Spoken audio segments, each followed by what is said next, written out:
So guys, for today's video, expect the unexpected talaga guys. Oh my God, kanina, buti na lang maaga ako nagising at naglinis ako. Unfortunately, akala ko marami pa akong magawa sa mga vlog ko.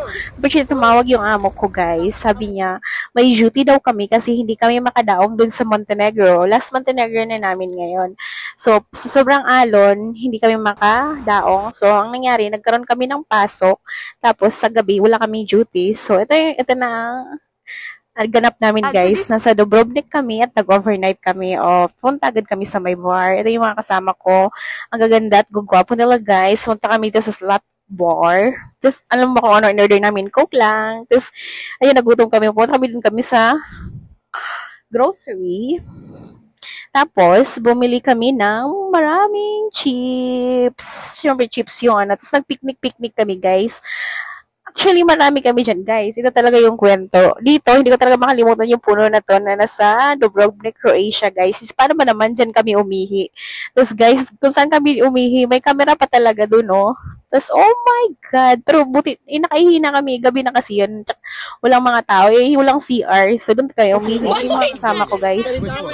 Oh, I'm so sorry because I feel like a little bit hungry, so okay, I will give you the new one. The new one? The new one, the big one. Yeah. It's very nice. It's like Pepe, you know. It's very nice look.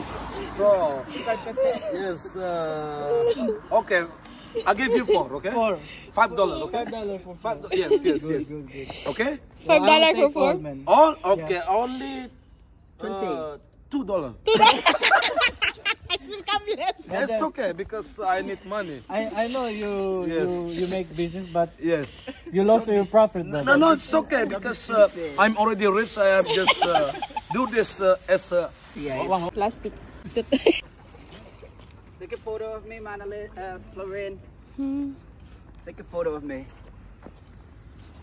Okay, smile. It's a photo. Hey, guys, alam niyo ba kung bakit may tinapay? May napulot kasi kaming tinapay habang pauwi na kami sa barka, guys. Ayan, dyan ako nakatira, guys, ng 8 months. Ito yung kasama ko. Naturuan niya kami para sumayo ng water, pero saka kami bumalik sa barko. Hindi namin makuha, kaya siya na lang yung pinasayaw ko. Pero napaka-good memories ang mga nangyari dyan sa Dubrovnik, Croatia. Tapos ako yun, guys. Siyempre, wala ba ang picture na super hilig ko mag-picture. Kaya lang tumaba ako talaga ngayon, guys. Ewan ko kung bakit. Siguro, masaya lang ako at marami akong kinakain. So, picture lang ako, guys. Likod-likod lang muna yan. O, diba? Oh my God! I'm gonna miss you, Marla. Bye!